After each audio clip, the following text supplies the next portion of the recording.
तो जाके च्यवनप्राश के बारे में पढ़े कि नहीं पढ़े? च्यवनप्राश के बारे में पढ़े कि नहीं?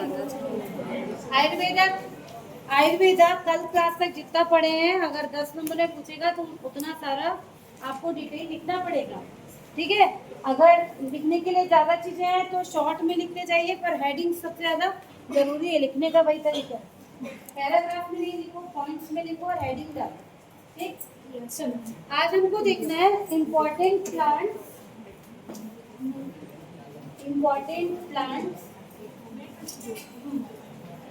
Used in Ayurveda system.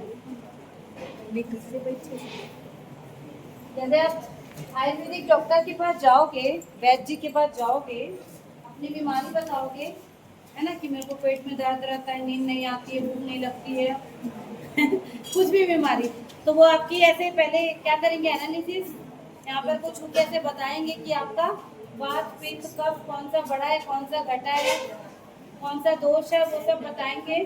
फिर आपको पूरा आपका जीवन शैली पूछेंगे कि क्या करते हो, कितने बजे उठते हो, योग वगैरह करते हो कि नहीं, क्या खाते हो, दिन भर चिप्स तो नहीं खा रहे हो, ये सब पूछेंगे। और उसके बाद वो आपको क्या करेंगे, पहले तो अपना जो डेली लाइफ है उसको ठीक करने का तरीका बताएंगे, उसके बाद आपको कुछ दवाइयाँ देंगे, ठीक है। तो दवाइयाँ जो वो देते हैं वो ऐसे टैबलेट के फॉर्म में नहीं मिलता है, जनरली ये कैसे मिलता है, आपको चूर्ण बनाकर देते हैं, छोटे छोटे ऐसे पैकेट्स में देंगे, गुलाबी कलर का पैकेट अलग, व्हाइट कलर का अलग, वो वैसे ही पहचानते हैं। उसको आप खोलोगी तो उसके अंदर पाउडर के फॉर्म में आपको मिलेगा। तो जो चीज आपको, क्या बात हो रही है लगातार पीछे, क्या बोली हूँ मैं अभी तक कितने देर में, जब से देख रहे हो कुछ ना कुछ गुड़गुड़ गुड़गुड़ चल ही रहा है पीछे। तो जो आपको दवाइयाँ वो देते हैं चूर्ण के फॉर्म में, आपको जनरली ऐसे पाउडर टाइप का वो मिलता है, ठीक है। अभी कुछ इंडस्ट्री उसको टैबलेट के फॉर्म में भी दे रही है, जैसे रामदेव बाबा वाला जो भी प्रोडक्ट है पाउडर के फॉर्म में नहीं मिल के क्या मिलता है, उसी को टैबलेट के फॉर्म में, छोटी छोटी गोलियों के फॉर्म में करते हैं। पर अगर ट्रेडिशनल इसको देखेंगे तो आपको ऐसे चूर्ण के फॉर्म में ही मिलता है, ठीक है। और एक बार उसको खोल के ऐसे पूरा खाना है, उसमें हवा नहीं लगना चाहिए, ऐसे करके वो आपको इंस्ट्रक्शन के साथ वो देते हैं। तो जो वो चूर्ण के फॉर्म में दे रहे हैं वो एक्चुअल में वही पौधे हैं जिनका उपयोग करके वो क्या करते हैं, दवाइयाँ बनाते हैं। तो आज की क्लास में हमको देखना है कि जो आयुर्वेद सिस्टम से अगर आप अपना ट्रीटमेंट कराते हैं किसी भी बीमारी का, या अच्छी जीवन शैली के लिए भी अगर आप कोई भी आयुर्वेदिक सिस्टम को अपनाते हैं, तो कौन कौन से ऐसे पौधे हैं जो उसमें हेल्प करते हैं। तो आपके बुक में टोटल 42 पौधों के बारे में डिटेल में दिया गया है, 30 अलग से और 12 और। इनमें से बहुत कुछ को आपने ऑलरेडी यूनिट 3 में इथनोबॉटनी के अंदर पढ़ा हुआ है, ठीक है। जैसे कल हमने देखा ना रसायन जो था इनका, उसके अंदर भी नॉर्मल पौधे और नॉर्मल चीजें ही आती हैं। आयुर्वेदा में रसायन किसको बोला गया है, जिंजर को, अदरक को, नीम को, आंवला को, ये सब को क्या बोला गया है, रसायन, जो हमारे जीवन शैली को सुधारते हैं। वैसे ही बहुत सारे ऐसे ही पौधे हैं जिसको ऑलरेडी हमने इथनोबॉटनी में जो ट्रेडिशनल यूज वाला है उसमें पढ़ रखा है। तो यहाँ पर हम लोग सिर्फ कुछ को देखेंगे, बाकी आपको बुक में पूरे 42 प्लांट्स का डिटेल मिल जाएगा, जितना आप चाहें उतना आप याद रख सकते हैं। कॉमन चीज़ों को ज़्यादा याद रखिए जो आपको दोनों यूनिट में काम आएगा। इथनोबॉटनी में पूछेगा तो भी आप उन प्लांट्स के बारे में लिखेंगे, और यहाँ पर अगर आयुर्वेदा सिस्टम में पूछेगा तो भी आप उसको लिख सकते हैं, ठीक है। तो कॉमन चीज़ें जैसे कि आपको क्या क्या पढ़े हुए हैं, आपका नीम हो गया, तुलसी हो गया, अदरक हो गया, ये सब हमने पढ़ा हुआ है, वो सब इसमें आएगा। उसके अलावा जो नहीं आएगा, जैसे लौंग भी आएगा, इसके अंदर क्या आएगा, लौंग भी आएगा, लौंग को भी ऑलरेडी हमने पढ़ रखा है। जो चीज़ को हमने वहाँ पे नहीं पढ़ा है उसके बारे में मैं आपको यहाँ पर थोड़ा थोड़ा और बता दूँ, ठीक है। तो इसी में पहला पौधा है, इसका नाम है सर्पगंधा। पढ़ा है कि इसको यूनिट 3 में, अश्वगंधा पढ़ा है, ठीक है। तो इसके अंदर पहला हेडिंग डालिए सर्पगंधा। मतलब आपको जो दवाइयाँ मिलेंगी, है ना, आयुर्वेदिक मेडिसिनल सिस्टम में जब वो दवाइयाँ मिलेंगी, उसका जो चूर्ण मिलता है उसमें कहीं ना कहीं ये जितने पौधे हम लोग पढ़ेंगे इन सब का क्या होता है, योगदान होता है, ठीक। तो इसमें पहला पौधा है जिसका नाम है सर्पगंधा। इसका बॉटनिकल नेम है रोबल्फिया सर्पेंटिना। रोबल्फिया सर्पेंटिना, मैं यहाँ नहीं लिख रही हूँ, बुक में दिया है, इसका PDF भेजूंगी, अभी के लिए आप अपने कॉपी में लिख लीजिए। राउवल्फिया सर्पेंटिना, इसका नाम है सर्पगंधा। ठीक है, ये एपोसाइनेसी फैमिली का होता है। ठीक, तो इसकी पत्तियां और इसके रूट्स को उपयोग किया जाता है दवाइयां बनाने में। ठीक, तो किस चीज के लिए इसका उपयोग होता है? देखिए, इनकी पत्तियों का रस आंखों में कॉर्निया से संबंधित रोग को समाप्त करने के लिए किया जाता है। मान लीजिए आपकी आंख में प्रॉब्लम है और आप जाओगे आयुर्वेदिक डॉक्टर के पास, तो वो जो दवाइयाँ देंगे उसमें ये सर्पगंधा जो पौधे है उसकी पत्तियों का रस मिला हुआ आपको क्या मिलेगा, जो चूर्ण मिलेगा उसमें रहेगा। ठीक है, उसके अलावा इसके जो रूट्स होते हैं, जड़ होती है, उसके रस को बच्चों के जन्म के समय फीटस को बाहर निकालने हेतु जटिल अवस्थाओं की स्थिति में दिया जाता है, मतलब फीमेल्स को ये दिया जाता है। इसके जड़ का उपयोग आंत के कृमिनाशक के रूप में, ज्वर को कम करने के लिए टॉनिक के रूप में उपयोग किया जाता है। मतलब आप कुछ अगर एलोपैथी में भी अगर आप कोई टॉनिक वगैरह पीते हैं, आप उसमें सर्पगंधा उसकी कंटेंट को कभी पढ़िएगा, अगर वो आयुर्वेदिक वाला है तो जैसे वैद्यनाथ नाम से बहुत सारे टॉनिक्स हैं, उसके कंटेंट में आपको देखेंगे तो उसमें सर्पगंधा लिखे रहेगा। तो इसकी जड़ों को पीस कर उसका जो रस निकलता है उसका उपयोग फीवर वगैरह में और टॉनिक के रूप में, कृमिनाशक के रूप में किया जाता है। इसके अलावा तंत्रिका तंत्र की गड़बड़ी, अनिद्रा को समाप्त करने और मानसिक रोग के उपचार में भी इसका जो इसके जड़ के चूर्ण का उपयोग किया जाता है। ठीक है, यह पौधा छोटा और झाड़ीनुमा होता है और 3-4 वर्ष पुराने पौधे की जड़ को दवा के रूप में उपयोग करते हैं। और इसका उल्लेख आपको चरक संहिता, जो आयुर्वेदा की जो सबसे ऑथेंटिक बुक है चरक संहिता, उसमें भी इस पौधे का आपको जिक्र जो है वो देखने को मिलता है। तो इसकी प्रॉपर खेती भी की जाती है। जो ये वाले जो इंडस्ट्रीज है ना, जो आयुर्वेदिक दवाइयाँ वगैरह बनाते हैं, वहाँ पर जहाँ पर ये दवाइयाँ बनती है वहाँ पर इनकी प्रॉपर खेती की जाती है। तो इसका 3 से 4 साल पुराना जो पौधा होता है उसके जड़ को निकाल कर, उसको धोकर, पीस कर, उसका रस निकाल के क्या बनाया जाता है, टॉनिक बनाया जाता है, जो बहुत सारी चीज़ों में कैसा है, हेल्पफुल होता है। ठीक, तो एक हो गया सर्पगंधा।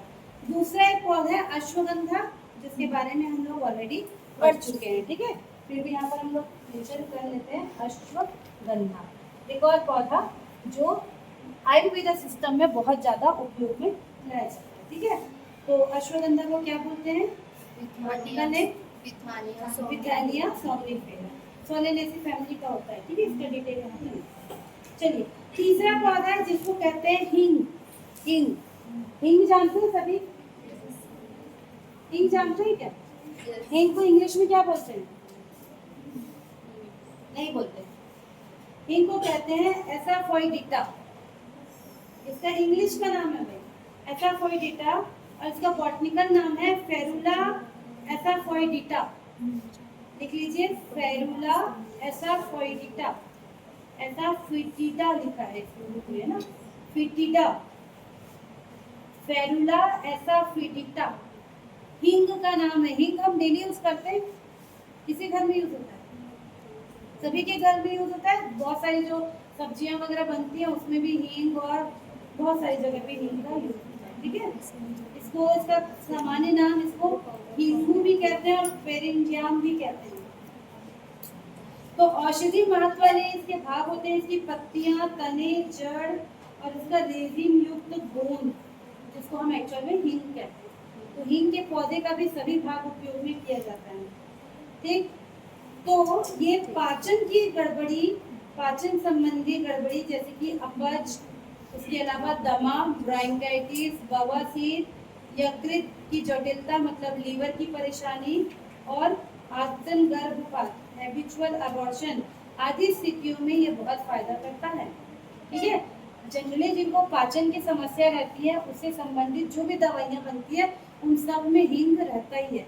हींग को ऐसे नॉर्मली भी थोड़ा सा खाना चाहिए बोलते हैं, वो क्या करता है, पाचन को सुधारता है। मतलब आपको खाना अगर नहीं पच रहा है तो डेली आपके भोजन में अगर आप हींग को शामिल करते हैं, इसे जनरली आप जितना पकौड़े वगैरह में भी हींग को डालते ही हैं, क्योंकि वो सब पचने में हैवी होता है, तो हींग वगैरह डालते हैं तो वो फायदा करता है। ठीक है, दांत खाज खुजली में भी बाहर रूप में लगाने के लिए भी हींग जो है वो बहुत जरूरी होता है। और इसके अलावा यूनानी पद्धति आगे पढ़ेंगे हम लोग, अभी हमने सिर्फ आयुर्वेदा पद्धति पढ़ा है, यूनानी पद्धति में भी हींग को बहुत सारी दवाओं में सह घटक के रूप में यूज करते हैं, मतलब बहुत सारी जो दवाइयाँ बनती है उसमें हींग का कुछ पोर्शन डलता ही है। ठीक, चलिए तो ये वो है तीसरा हींग। चौथा है जिसको कहते हैं शंख पुष्पी, नाम सुना होगा, शंख पुष्पी। चौथा पौधा जिसको कहते हैं शंख पुष्पी, ठीक है। इसका बॉटनिकल नेम होता है कैनस्पोरा डेक्यूसेटा, लिख लीजिए, कैनस्पोरा डेक्यूसेटा, शंख पुष्पी का बॉटनिकल नाम। और ये जेल्सियनेसी फैमिली का होता है। इसको शंख फुली और डंकुनी भी कहते हैं, सामान्य नाम है शंख फुली और डंकुनी। किसी पौधे का पूरा भाग यूज होता है, ठीक है। तो शंख पुष्पी का उपयोग जनरली तंत्रिका तंत्र से संबंधित परेशानियों में यूज किया जाता है। तो तंत्रिका तंत्र की गड़बड़ी और इसके अलावा मिर्गी का रोग, मिर्गी समझते हैं, फिट्स जो होता है ना, जनरली मिर्गी का दौरा पड़ता है तो उसमें, और वृद्धि वर्धक टॉनिक के रूप में भी करता है, मतलब जैसे किसी की ग्रोथ नहीं हो रही है ना, जैसे किसी की हाइट या दिमाग से संबंधित भी जितनी भी परेशानी होती है उसमें शंख पुष्पी के पौधे के हर भाग का उपयोग किया जाता है उस टॉनिक को बनाने के लिए, ठीक है। आप मेन लिख सकते हैं तंत्रिका तंत्र की गड़बड़ियों में टॉनिक के रूप में इसका संपूर्ण पौधे को पीस कर बनाए गए पेस्ट का उपयोग दूध के साथ भी किया जाता है और नॉर्मल टॉनिक के रूप में भी आप इसको उपयोग कर सकते हैं। इसको शंख पुष्प। आप देखना अधिकतर जो डॉक्टर दवाइयाँ वगैरह लिखते हैं बच्चों की ग्रोथ के लिए, है ना, आप जाओ कि बच्चे की हाइट नहीं बढ़ रही है या किसी का मान लीजिए दिमागी रूप से अगर वो थोड़ा कमज़ोर है तो जो टॉनिक मिलता है उसमें शंख पुष्पी हमेशा लगा रहता है ना। चलिए अगला पौधा है जिसका नाम है सैंडल, या इसको कहेंगे चंदन। सैंडल, चंदन देखा है किसी ने? हाँ देखो, छोटा छोटा हमको मिलता है ना पूजा के लिए जो उपयोग करते हैं, ये इसके चंदन का टीका भी लगाते हैं, चंदन का साबुन वगैरह भी मिलता है, पता नहीं ओरिजिनल रहता है। इसका बॉटनिकल नाम क्या है चंदन का? चंदन का बॉटनिकल नाम सेंटेलम अल्बम। खुशबू आती है ना इसलिए इसको बोलते हैं सेंटेलम, सेंटेलम अल्बम इसका नाम है चंदन का। सेंटेलेसी फैमिली का होता है, ठीक। और औषधीय महत्व का जो भाग होता है वो होती है इसकी लकड़ी, वुड, जो आप देखते हैं ना चंदन की लकड़ी जो मिलती है वही इसका औषधीय महत्व का भाग है, ठीक है। ठीक, तो चंदन का तेल सुजाक के लिए, मतलब शरीर में कहीं भी सूजन वगैरह है उसके लिए बहुत लाभकारी होता है। और पिसा हुआ चंदन, शक्कर और कुछ चीजें और मिलाकर इसको जल में पीसकर छानकर शरबत के रूप में भी उपयोग करते हैं, ठीक है। लू लगने से बचाने के लिए भी इसका उपयोग होता है और हृदय रोग के उपचार में भी ये लाभकारी होता है। कौन? चंदन, ठीक है। बच्चों को भी जनरली चंदन को पीस के थोड़ा सा ऐसे चटाते हैं, छोटे बच्चों को फायदा करता है। शीतलता प्रवाह, अगर जैसे होता है ना गर्मी के दिनों में ज्यादातर ये यूज होता है, तो ये क्या वाला इसका गुण है? शीतलता प्रोवाइड, शीतल करता है। वामनकारी है, मतलब अगर शरीर में बहुत ज्यादा गर्मी बढ़ी हुई है या कोई भी तरह की इस तरह की परेशानी है तो वहाँ पर चंदन का ऐसे गोल बनाकर या उसको शरबत के रूप में क्या किया जाता है, या इसका चूर्ण के रूप में उनको दिया जाता है। आंवला और शहद में मिलाकर भी अंदर का वमन, मतलब जितनी गर्मी है शरीर की उसको शांत किया जाता है, आंवला के साथ मिलाकर और शहद के साथ मिलाकर इसको देने से, ठीक है। चंदन का काष्ठ मतलब लकड़ी और तेल दोनों शरीर के शीतलीकरण हेतु उपयोग किए जाते हैं, है ना। मतलब जिसको यूरिनरी प्रॉब्लम होती है, यूरिनरी ट्रैक में अगर कोई प्रॉब्लम है, इन्फेक्शन है या इस चीज में परेशानी होती है उसमें भी इसको दिया जाता है, ठीक है। तो इसको याद रखिए चंदन, ठीक। उसके बाद लौंग तो हो गया। एक पौधा होता है जिसको कहते हैं त्रिवृत, त्रिवृत, त्रिवृत, ठीक है। इसका एक और नाम है, इसको इंडियन जलाप भी कहते हैं, जलप, भारतीय जलप के नाम से जानते हैं इसको। इसको त्रिवित्र भी कहते हैं और भारतीय जलप भी कहते हैं। इसका बॉटनिकल नेम है ऑपर्क्यूलिना टर्पेथम, टर्पेथम, ऑपर्क्यूलिना टर्पेथम बॉटनिकल नेम। ठीक है। कान्वल्वुलेसी फैमिली का ये होता है। इसको निसोत, सोहरी, सेवदाई ये सब नाम भी देते हैं। इसकी पत्तियों का उपयोग किया जाता है। तो औषधीय महत्व क्या आ जाएगी, पत्ती और रूट। ठीक। तो ये जो पौधा है ये जनरली कब्ज से संबंधित परेशानियों के लिए उपयोग में किया जाता है, जिनको कब्ज की परेशानी है। इसके अलावा बवासीर, ठीक है, बवासीर के रोग के लिए अत्यधिक लाभकारी होता है। ड्रॉप्सी, मंदाग्नि आदि रोग के निदान के लिए भी ये बनाए जाने वाले अनेक आयुर्वेदिक दवा फॉर्मूला में उपयोग किया जाता है। और इसकी काली छाल वाले वृक्ष की छाल उल्टी कराने वाला और बेहोशी ला देने वाला कारक है। जैसे हम अगर इसमें एलोपैथी में देखेंगे, बेहोश करने के लिए क्या करते हैं, इंजेक्शन वगैरह देते हैं, सुनने करने के लिए करते हैं ना, वैसे इसकी छाल को भी अगर किसी को खिला दिया जाए तो उसको उल्टी और बेहोशी जो है वो होती है। तो पुराने समय में ट्रीटमेंट के लिए भी क्या किया जाता था, इसका उपयोग किया जाता था। त्रिवित्र करके ये पौधा होता है। ठीक है। ज़्यादा इसके बारे में पौधा कैसा दिखता है उसका डिटेल नहीं है, बस आप इसमें ये कॉन्स्टिपेशन कब्ज में ज़्यादा उपयोगी है, इस चीज़ को आप याद रखें। अगला पौधा है जिसको कहते हैं धतूरा। धतूरा तो देखिए सभी, क्या यूज करते हैं हम लोग, हाँ चढ़ाते हैं भैया हम लोग ज्यादा ही। ठीक है। तो धतूरे का बॉटनिकल नेम क्या है, धतूरे का बॉटनिकल नेम, इसको कहते हैं धतूरा मेटेन या धतूरा एल्बा, दोनों नाम है। धतूरा एल्बा नाम याद रखो आप। ये भी सोलेनेसी फैमिली का होता है। इसको धतूरा, सादा धतूरा, धुष्ट, धुष्ट धूतरा और धुतुरा ये सब नाम, अलग अलग जगह पे अलग अलग नाम। इसका औषधि महत्व वाला भाग कौन सा है, इसकी बीज, सूखी पत्तियां, तना और जड़ ये सब यूज होता है क्या बनाने में, मेडिसिन बनाने। ठीक है। तो धतूरे का उपयोग, धतूरे के बीजों का उपयोग धूम्रपान अस्थमा में लाभकारी होता है। ठीक है। मतलब ज्यादातर अस्थमा वाली चीजों में धतूरे का उपयोग होता है। तो धूम्रपान अस्थमा में भी होता है। धूम्रपान अस्थमा मतलब ज्यादा धूम्रपान करने की वजह से जो अस्थमा होता है उसमें ये लाभकारी है। उसके अलावा अकड़न वाले अवस्था के उपचार में भी लाभकारी होता है। इसके अलावा ब्रोंकाइटिस मतलब श्वास से संबंधित जितनी भी परेशानी होगी उन सब में धतूरा का जो बीज होगा वो बहुत लाभकारी होता है।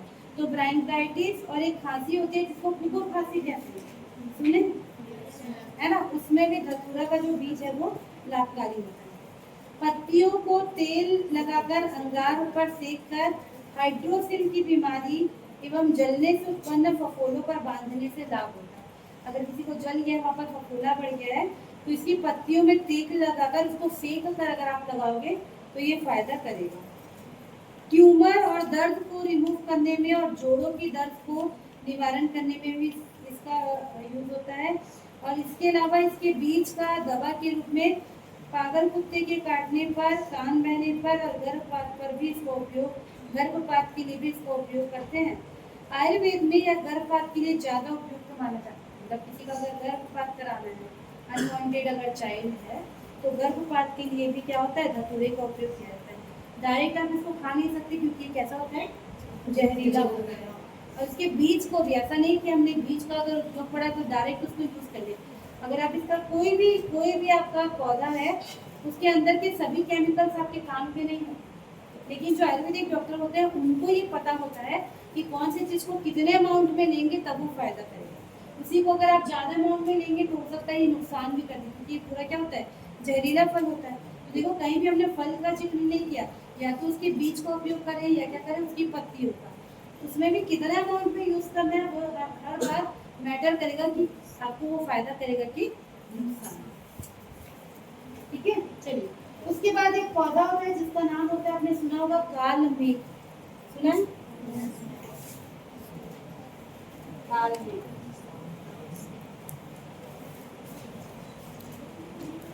ठीक है, तो काल मेघ का बॉटनिकल नेम है एंड्रोग्राफिक paniculata. एंड्रोग्राफिस paniculata botanical name. Acanthaceae family का होता है ये। इसको कीरमा, किरायर, नालेनी और कारपंथ ये सब नाम भी दिया जाता है। ठीक, इसका मेडिसिनल यूज क्या है? जड़ को छोड़कर बाकी सब भाग यूज होता है। तो इस पौधे के सत्व मतलब इसके एक्सट्रैक्ट का उपयोग फाइलेरिया के उपचार हेतु किया जाता है। फाइलेरिया जानते हैं क्या होता है? हाथी पाँव। क्या होता है उसमें? किससे होता है? मच्छर वाहक है ना, उसका जो पैरासाइट है वो अलग होता है, लेकिन जैसे मलेरिया को हम बोलते हैं कि मादा एनोफिलिस की काटने से होता है, वैसे ही ये भी वैसे ही होता है, लेकिन जो उसका जीवाणु जो उसका पैरासाइट है वो अलग होता है।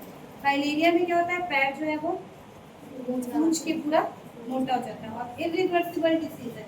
एक बार हो गया तो वो दोबारा ठीक नहीं होता है, लेकिन उसको कंट्रोल करके रखा जा सकता है कि अगर फाइलेरिया हुआ है तो एकदम ना बढ़े, नहीं तो हाथी के पाँव जितना मोटा मोटा ये होता है इसलिए इसको हाथी पाँव कहते हैं। पर अगर किसी को ये हो गया है तो उसको पूरी तरह से ठीक नहीं किया जा सकता, लेकिन उसको कंट्रोल करके कम किया जा सकता है। तो उसकी जो दवाइयाँ बनती हैं उसमें ये काल मेघ वाला जो पौधा है उसका उपयोग किया जाता है। ठीक है, पूरा का पूरा जो प्लांट है वो दवा के रूप में यूज होता है, या भूख को बढ़ाने वाला पौष्टिक होता है। ज्वर मतलब फीवर, डिसेंट्री, पेट दर्द आदि में भी उपयोग होता है। ठीक है, पत्तियों और तना में एंटीबायोटिक गुण पाए जाते हैं, इसलिए टाइफाइड के इलाज में भी बहुत उपयोग है। टाइफाइड भी एक बीमारी होती है, जानते हो? है ना, टाइफाइड होता है तो बहुत समय तक क्या होता है? उबला वगैरह खाना पड़ता है, तो उसकी ट्रीटमेंट भी यूज होता है। इसके अलावा ब्रोंकाइटिस, इन्फ्लुएंजा के उपचार में भी इसको यूज किया जाता है। किसको? काल मेघ। तो इसको भी आप याद रखें। ठीक है, इसके अलावा एक और पौधा है जिसका नाम है जल धनिया। जल धनिया छोड़ देते हैं। एक पौधे का नाम है जिसको कहते हैं चिराता। उसके बाद एक पौधा है जिसको कहते हैं चोप चीनी। ठीक है, बहुत सारे ऐसे नाम हैं। उसके बाद नाम दिया हुआ है बेल।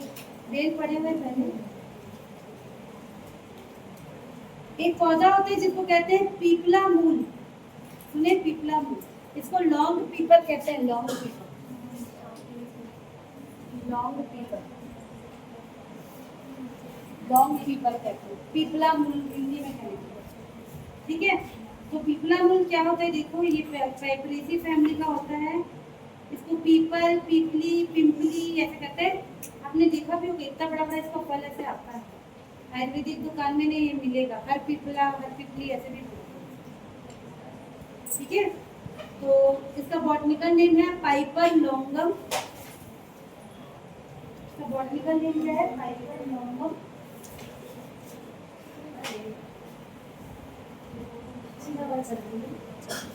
फिर बारिश होगी। ठीक है, और ये पाइपरेसी फैमिली का होता है।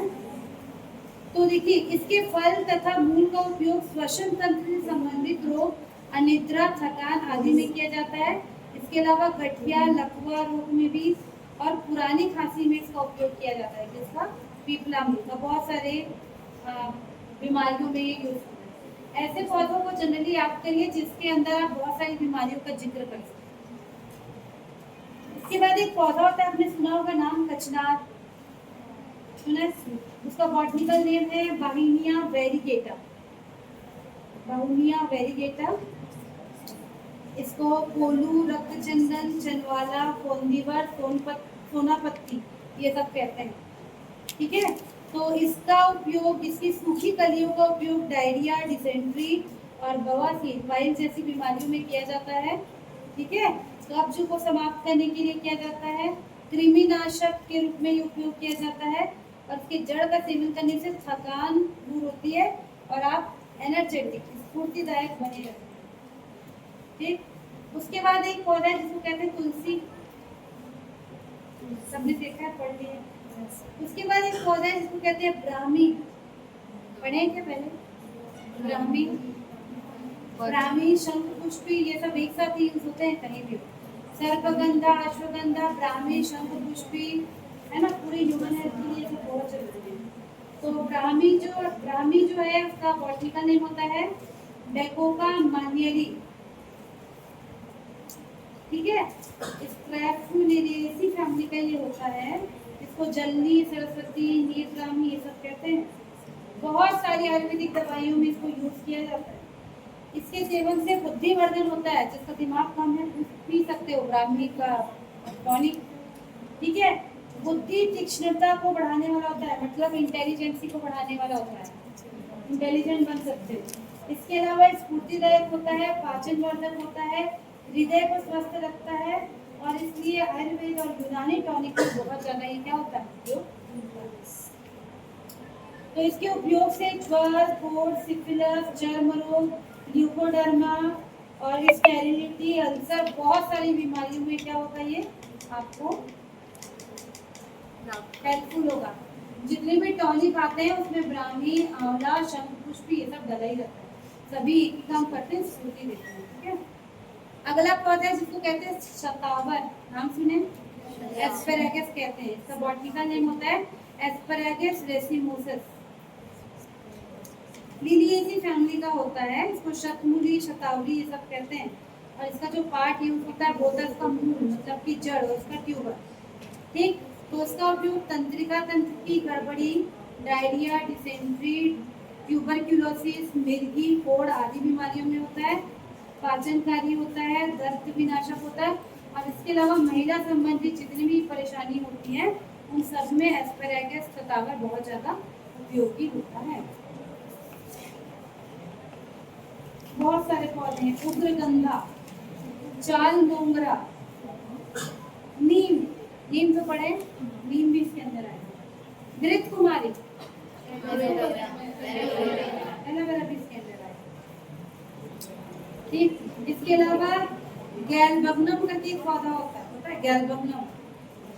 मेहंदी, मेहंदी देखियो, मेहंदी भी आयुर्वेद में उपयोग होती है।